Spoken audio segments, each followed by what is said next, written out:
Hello friends, स्वागत है आपका एक बार फिर सीटेल ज्ञान चैनल में। तो आज की वीडियो में हम जानेंगे कि भारतीय डाक सेवा का फॉर्म यानी जीडीएस का इंडियन जीडीएस फॉर्म कैसे फिल करें, जिसको हम आम भाषा में पोस्टमैन फॉर्म कहते हैं। तो चलिए वीडियो को शुरू करते हैं। आपको सबसे पहले चले जाना है India post GDS online service dot in पर, गवर्नमेंट डॉट इन पर। आप जब इस पर आएंगे तो आप देखेंगे कुछ इस प्रकार का इंटरफेस मिलेगा। तो जीडीएस में जो फॉर्म भरने की योग्यता है वो 10वीं पास है, और साथ में इसमें आपको अपने 10वीं की मार्कशीट में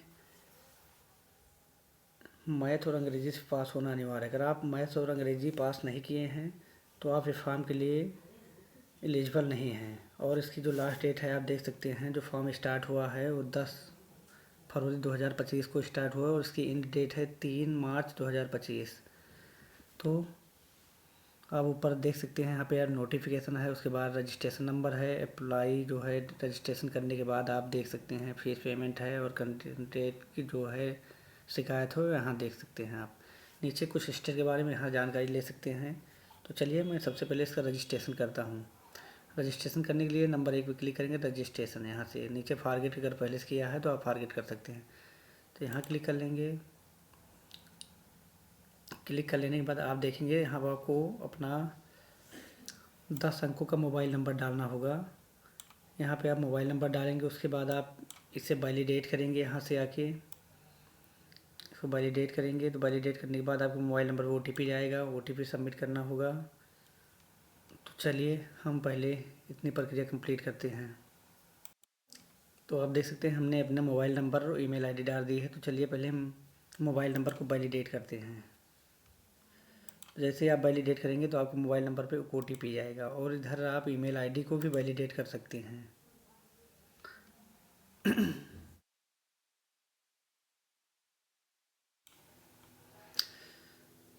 तो यहाँ पे मोबाइल नंबर का जो ओटीपी आया है उसे हम सबमिट करते हैं। तो आप देख सकते हैं मेरा मोबाइल नंबर वैलिडेट हो गया। अब ईमेल आईडी को हम सबमिट करते हैं। जो उस पर हमारी ईमेल आईडी पे जो रजिस्टर्ड मेल आईडी पे हमें मेल पे जाके ओटीपी चेक करना है, उसके बाद यहाँ पे डाल के इसको भी सबमिट करेंगे। तो यहाँ पे मैंने अपनी मेल आईडी पे जो ओटीपी आई हुई है हमारी ईमेल आईडी पे, उसको हम सबमिट कर देते हैं।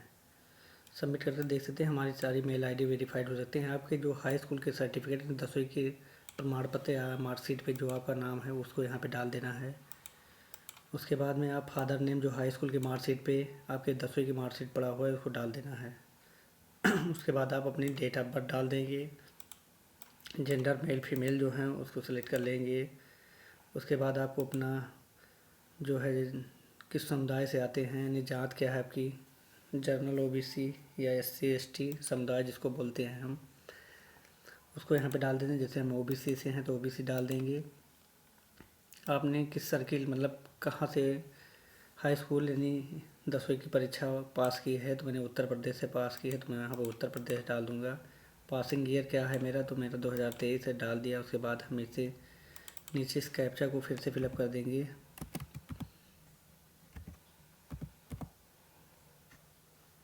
उसके बाद सबमिट पे क्लिक करेंगे। तो आप देख सकते हैं मेरा रजिस्ट्रेशन लगभग कंप्लीट हो गया। अब यहाँ पे मुझे अपना आधार नंबर डालना होगा। तो चलिए मैं अपना आधार नंबर यहाँ पे डाल देता हूँ। तो मैंने अपना आधार नंबर डाल दिया। उसके बाद आप विकलांग हैं या नहीं कहीं, तो आप विकलांग हैं तो विकलांग अपना सेलेक्ट कर सकते हैं। तो मैं विकलांग नहीं हूँ तो नो कर देता हूँ। उसके बाद में हम नीचे आते हैं। हमारे यहाँ की जो हमने हमारी मार्कशीट में या फिर हमने जो भाषा पढ़ाई गई है उनमें से कौन सी भाषा है उसको मुझे इसमें डालना है।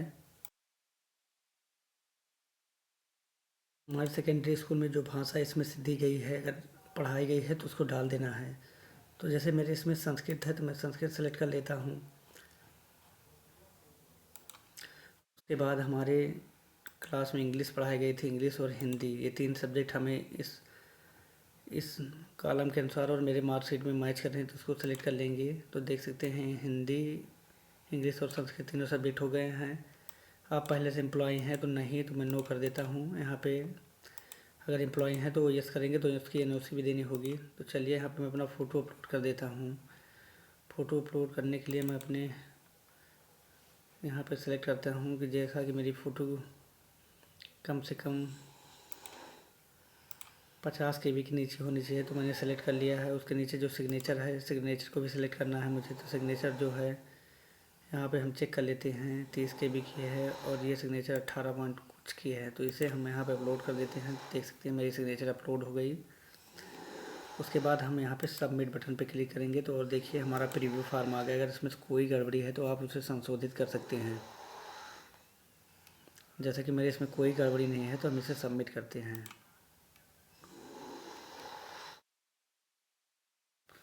उसके बाद आप देख सकते हैं मेरा जो है रजिस्ट्रेशन नंबर आ गया है। हम इसे कॉपी कर लेते हैं। उसके बाद में हम कंटिन्यू टू अप्लाई पे क्लिक करते हैं। कंटिन्यू टू अप्लाई करने के बाद हमारे पास विकल्प आता है कि आप किस सर्किल में अप्लाई कर सकते हैं। अब इसमें कोई आपकी बाध्यता नहीं है। आप अगर उत्तर प्रदेश से हैं तो हरियाणा, पंजाब, दिल्ली, कहीं भी आप किसी भी स्टेट में अप्लाई कर सकते हैं। हालांकि मैं अपने स्टेट में अप्लाई करूंगा, इसलिए मैं इसे सबमिट कर देता हूं। उसके बाद आप देखेंगे हमारा जो रजिस्टर्ड नंबर है उस पर एक OTP गया है, उसको हमें सबमिट करना है। तो यहाँ पे आ जाएंगे और उस OTP को हम सबमिट करेंगे। यहाँ पर मैंने OTP डाल दी और कैप्चा कोड करके सबमिट करता हूँ। अब यहाँ पे मेरा जो है लोकल एरिया, अब हमें यहाँ पे पत्राचार यानी व्यवहारिक पता डालना है और यहाँ पे परमानेंट। अगर दोनों सेम है तो यहाँ पे टिक कर देंगे। इससे आपका क्या होगा, दोनों ऑटोमेटिक भर जाएगा। तो चलिए मैं सारी डिटेल को भर लेता हूँ।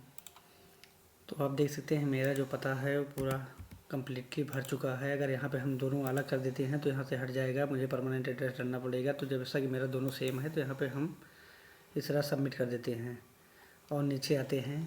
यहाँ पे आपको सिलेक्ट योर बोर्ड का नेम सेलेक्ट करना है। तो मेरा उत्तर प्रदेश है। नीचे अगर आपका सेंट्रल बोर्ड है तो आप सेंट्रल, अगर कहीं और से हैं आप तो सिलेक्ट कर सकते हैं। तो मेरा यूपी बोर्ड है तो यहाँ पे मैं इसे सिलेक्ट कर ले रहा हूँ। उसके बाद रिजल्ट टाइप, तो इसमें मार्क डाल देंगे। अब मार्क डाल देने के बाद आपके पास इस प्रकार का कॉलम ओपन होके आ जाएगा। इसमें आपको अपने मार्कशीट में जो आपने सब्जेक्ट लिया है उसको फिल करना है। जैसा कि मैंने हिंदी लिया है हिंदी डाल देते हैं। उसके बाद हमारे सब्जेक्ट में इंग्लिश है तो मैं इंग्लिश ले रहा हूँ। इंग्लिश के बाद में संस्कृत है तो संस्कृत डाल दे रहा हूँ। संस्कृत के बाद में मैथ है तो मैथमेटिक्स डाल दे रहा हूँ। उसके बाद में साइंस है तो साइंस डाल देंगे। उसके बाद में सोशल साइंस है तो सोशल साइंस को डाल देंगे। ध्यान रहे आपके पास मैथ और इंग्लिश होना अनिवार्य। अगर आप ये दोनों सब्जेक्ट नहीं तो आपको फॉर्म भरने का कोई मतलब नहीं है, तो आप इस फॉर्म के लिए एलिजिबल नहीं है। मैंने पहले भी बताया था और फिर मैं बता दे रहा हूँ। तो चलिए मैं टोटल सब्जेक्ट डाल दे रहा हूँ। तो इसमें जो हमारा मार्क मैंने प्राप्त किया है उसको मैं डाल दे रहा हूँ 86। तो आप देख सकते हैं मैंने सारे सब्जेक्ट को डाल दिया है। अगर आप इसमें अंग्रेजी और संस्कृत नहीं लिए, अंग्रेजी और मैथ नहीं लिए हैं तो आप यहाँ पे क्लिक करके और एडिशनल सब्जेक्ट जो आपने एक्स्ट्रा कहीं मतलब आपके पास विकल्प है तो उसे डाल सकते हैं। तो चलिए मैं कंटिन्यू और सेव एंड कंटिन्यू पे क्लिक करता हूँ। उसके बाद आप देख सकते हैं इस प्रकार का आपको ऑप्शन मिल जाएगा। तो इसमें आप जो है अपना, अब इसमें आप किस ज़िले में आप अपनी नौकरी चाहते हैं तो वहाँ पे आप डाल दे सकते हैं। जैसे कि मैं अयोध्या फैज़ाबाद चाहता हूँ तो उस डिवीज़न को सिलेक्ट कर लूँगा। उसके बाद इस प्रकार का विंडो आपको ओपन हो जाएगी। इसमें आपको अपनी परफॉर्मेंस डालनी है कि कौन से परफॉर्मेंस पे आप इसको अपना आप डालना चाहते हैं। तो इसमें आप देख सकते हैं जो कि आप OBC और अदर स्टेट इन सब चीज़ों को ध्यान में रख सकते हैं। हालांकि आप इसमें कोई बात नहीं है, अगर आप डालना चाहें तो डाल सकते हैं, लेकिन आपकी जो मेरिट तैयार होगी वो आपके बेस पे ही तैयार होगी। तो चलिए मैं यहाँ पे अपने परफॉर्मेंस चॉइस का सेंटर लेता हूँ।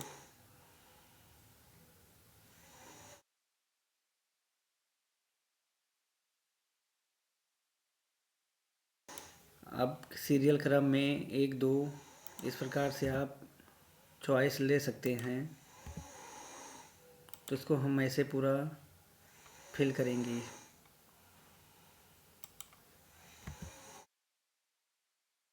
तो चलिए पूरा फिल करके हम आगे बढ़ते हैं।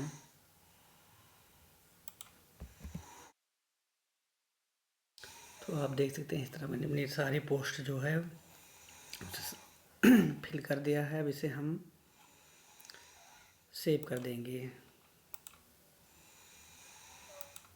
तो यहाँ पे आपको एग्री कर लेना है डिक्लेरेशन, उसके बाद आप सबमिट करेंगे। तो इसमें आपको दिखा रहा है कोई 8 और 9 नंबर आपने 2 बार प्रेफरेंस दी है, तो पहले उसे हम हटा देंगे। तो इस प्रकार आप अपने पोस्ट को भर सकते हैं। अगर आप ओबीसी कम्युनिटी से बिलोंग करते हैं तो आपको ध्यान देना है, पहले उन्हीं पद को भरना जिस पे आपको यहाँ पे ओबीसी लिखा मिल जाए। उसके बाद आप यूआर वाले फॉर्म को फिलअप करिए और सीरियल नंबर 1 2 3 4 आप जिस एरिया में चाहते हो उस एरिया का पहला नंबर आप चेंज कर सकते हैं। टोटल 123 विलेज हैं, ग्राम सभा हैं जिसमें आपको भरना है। आप चाहे तो 123 भर सकते हैं या फिर चाहे उससे कम भी भर सकते हैं। आपको जो भी आपकी चॉइस है उस अनुसार आप 1 नंबर 2 नंबर डाल के उसकी चॉइस में कर सकते हैं। बस ध्यान दीजिए कि अगर आप ओबीसी कम्युनिटी से हैं तो आप पहले ओबीसी वाले फॉर्म को जो रिक्वायरमेंट हैं उनको पहले भरिए, बाद में आप यूआर वाले को भरिए। तो चलिए हम इसे अब सबमिट कर देते हैं।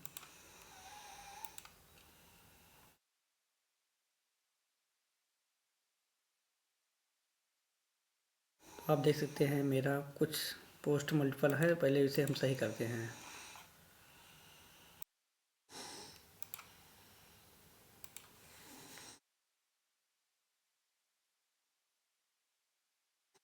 देख सकते हैं डाटा इज सक्सेसफुली कंप्लीट हो चुका है। चलिए इस पर हम ओके कर लेते हैं। तो आपको मुझे फीस पेमेंट करनी है। तो यहाँ पे क्लिक करके हम मेक पेमेंट पे जाएंगे और यहाँ पे आपको ऑप्शन मिल जाता है क्रेडिट कार्ड डेबिट कार्ड। तो आप यहाँ पे क्रेडिट कार्ड एक्सपायरी और सीवीवी डालकर कार्ड होल्डर का नेम लिखकर आप इससे पेमेंट कर सकते हैं। आप नेट बैंकिंग लॉगिन कर सकते हैं इनमें से कोई एक। उसके बाद यूपीआई का ऑप्शन मिलता है, आप यहाँ शो क्यूआर कोड करके यहाँ से कर सकते हैं। उसके बाद में आप क्यूआर कोड स्कैन करेंगे और आपकी पेमेंट हो जाएगी। तो इस प्रकार आप अपना इंडियन पोस्ट सीडीएस का फॉर्म ऑनलाइन भर सकते हैं। वीडियो कैसा लगा हमें कमेंट करके ज़रूर बताएं। मिलते हैं अगले वीडियो में, तब तक के लिए वंदे मातरम, जय हिंद।